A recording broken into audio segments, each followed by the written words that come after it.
የዛሬው ድንቅ ታሪካችን የሚጀምረው በጭቃ ቤትና በለቅሶ ነው። የሚፈጸመው ግን በቪኤት መኪናና እጅግ በታላቅ ክብር ነው። ብዙዎቻችሁ ይህን ምስል ተመልክታችሁ እንዴት ሊሆን ይችላል ብላችሁ ጠይቃችሁ ይሆናል። አንድ ምስኪን የገጠር ልጅ ቤተሰቡ በሰው ፊት ሲዋረድ ያያል። በ14 ዓመቱ ይህንን ግፍ መቋቋም ስላልቻለ ከቀየው ሸሽቶ ጠፋ።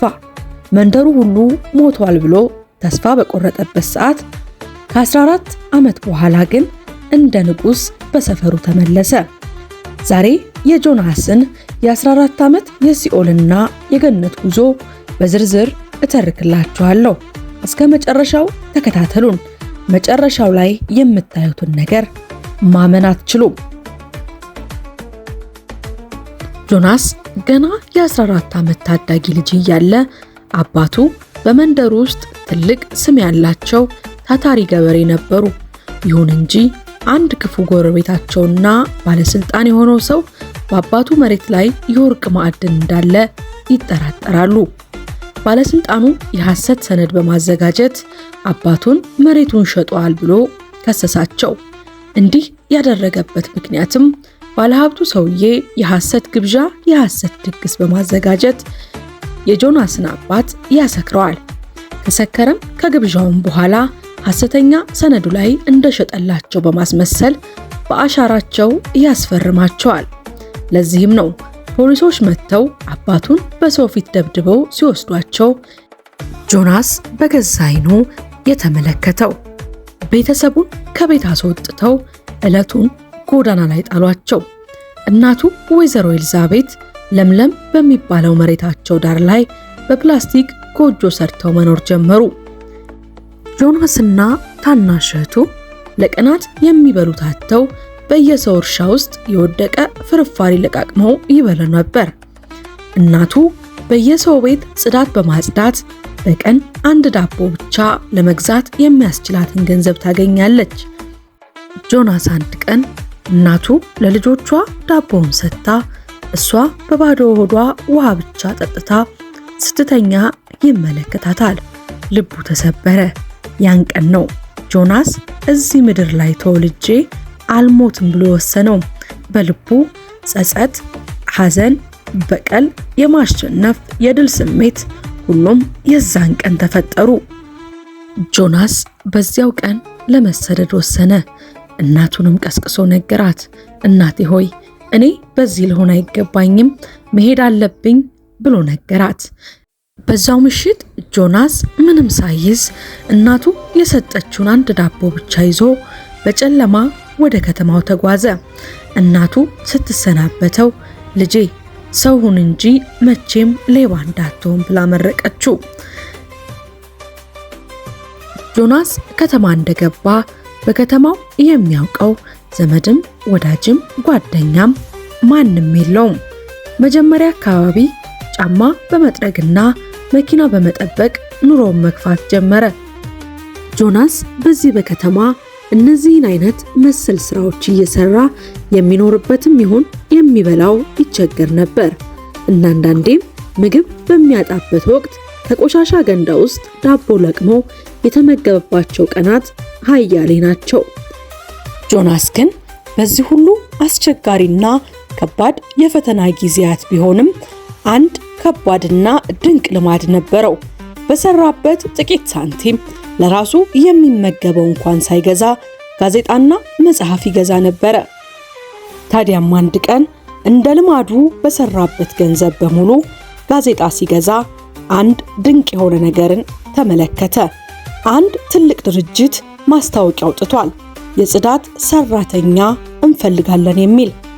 ታዲያ ብልሁ ታታሪው ጆናስ በዚያ ድርጅት ውስጥ ለመቀጠር ሄዶ ለማመልከት ምንም ያህል ጊዜ አልወሰደበትም። ድጋሜም አላሰበው። ወደዚያ ድርጅት አመራ። እዛም እንደደረሰ የነበሩትን ፈተናዎችና ውጣ ወረዶች አልፎ በዚያ ድርጅት ውስጥ በጽዳት ተቀጥሮ መስራት ጀመረ። በዚያም በሚሰራበት ጊዜ ማታ ማታ ሰራተኞች ጥለውት የሚሄዱትን ኮምፒውተር በስውር መጠቀም ይጀምራል። ኮምፒውተሮችን እንዴት መጠቀም እንዳለበት ከዚህ ቀደም በገዛቸው መጽሐፍቶች ተምሯል። ስለዚህም በደንብ ለመጠቀም ደግሞ ይማራል፣ ይመራመራል። ታዲያ እንደ ልማዱ ጆናስ ሁልጊዜ ሰራተኞቹ ሲወጡ ማታ ማታ ኮምፒውተር የመጠቀም ልማድ ነበረውና እንደ ሁልጊዜው እንደ ልማዱ ማታ ሰራተኞች ሲወጡ ኮምፒውተሩን ለመጠቀም ይሞክራል። ታዲያ በዛ ቀን የድርጅቱ ባለቤት ድንገት በሌሊት ቢሮ መጣ። ጆናስን ኮምፒውተር ላይ ሲሰራ ተመለከተው። ጆናስ ደነገጠ። እናም ካሰሪው ከባለቤቱ ድርጅቱ ባለቤት ጋር በእግሩ ተንበርክኮ እያለቀሰ እየለመነ ጌታዬ እባክዎትን ያባሩኝ እባክዎትን እያለ በእንባ ተሞልቶ ይለምነዋል። ባለቤቱም ምንም አላለውም። ይልቁንም ጆናስን አላባረረውም። ትጋቱን አይቶ ትምህርት ቤት እንዲገባ ይረዳዋል። ጆናስ ለ8 ዓመታት ያክል ያለ ረፍት ተማረ፣ ሰራ። በዚያው በድርጅት ውስጥ ሆኖ በዚህ በ8 ዓመታት ውስጥ ጆናስ ከድርጅቱ ባለቤት ጋር ለመግባባት የቅርብ ረዳቱም ለመሆን ችሎ ነበረ። በዚያውም ንግድን በከፍተኛ ሁኔታ ተምሯል፣ ከሰራተኞቹ ደግሞ ቴክኖሎጂን። ስለዚህም አሁን በእውቀትም በኃይልም በሁሉም ነገር በአይምሮም በስሏል፣ ዳብሯል። በመጨረሻም የራሱን ትንሽ የንግድ ድርጅት ከፈተ። በ4 ዓመት ውስጥም ድርጅቱ አድጎ በቢሊዮን ዶላሮች የሚቆጠር ትርፍን ማግኘት ቻለ። በዚያ ሁሉ በርካታ የስቃይ ዓመታትን 4 ዓመቱ እንደ ቀልድ አላለፈም። ብዙ ፈተናዎችን፣ ውጣ ውረዶችን አልፏል። ጆናስ በዚህ ጊዜ ሁሉ ወደ ቤተሰቡ አንዴም አልደወለም። ለምን? ምክንያቱም ቃል የገባውን መሬት አስመልሼ እመጣለሁ ብሎ ለእናቱ አንድ ጊዜ ቃል ገብቶላታል። ሊመለስ አይችልም፣ ሊደውልም እንደዛው። አሁን ጊዜው ለቤተሰቡ የመደወል ብቻ አልነበረም፣ ይልቁንም ወደ ቤተሰቡ የመመለሻ እንጂ። በእነዚህ ባሳለፋቸው 14 ዓመት ከቤተሰቡ ርቆ ለ8 ዓመታት ያክል በትምህርት በእረፍት በስቃይ ያሳለፋቸው ዓመታት አሰሪው እንዲሁም ፈጣሪው ቆጥሮለት ከዚያ በኋላ 4 ዓመት በራሱ ድርጅት ባሳለፈው ጊዜ በርካታ ሚሊዮኖችን በማትረፉ ሙሉ ገንዘቡን አጠራቅሞ አባቱ የከሰረውን መሬት የተወሰደበትን፣ ባለሀብቶች፣ ቀማኞች፣ ባለስልጣኖች የወሰዱበትን መሬት በሙሉ ከራሳቸው እነሱ ሳያውቁ በድብቅ ይገዛቸዋል። በዚህ ተግባሩም በልቡ ሐሴትን አደረገ። የ14 ዓመት የቤተሰብ ተለይቶ ቆይታው ፍሬን አፈራለት። የአባቱን ደስታ መለሰ፣ የእናቱን እንባ አበሰላት። ደስተኛ ሆኗል። አሁን ቀጣዩ ጉዞ የሚሆነው ወደ ቤተሰቦቹ በኩራት አንገቱን ቀና አድርጎ ወደ ትውልድ ቀየው መመለስ ነው። ምክንያቱም ህልሙን አሳክቷል።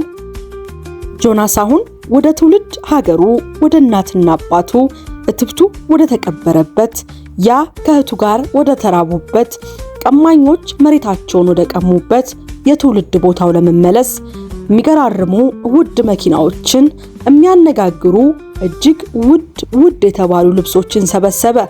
ታዲያም 3 ውድ መኪኖችን በመንደሩ አከታትሎ መነጋገሪያ ሆኖ ገባ።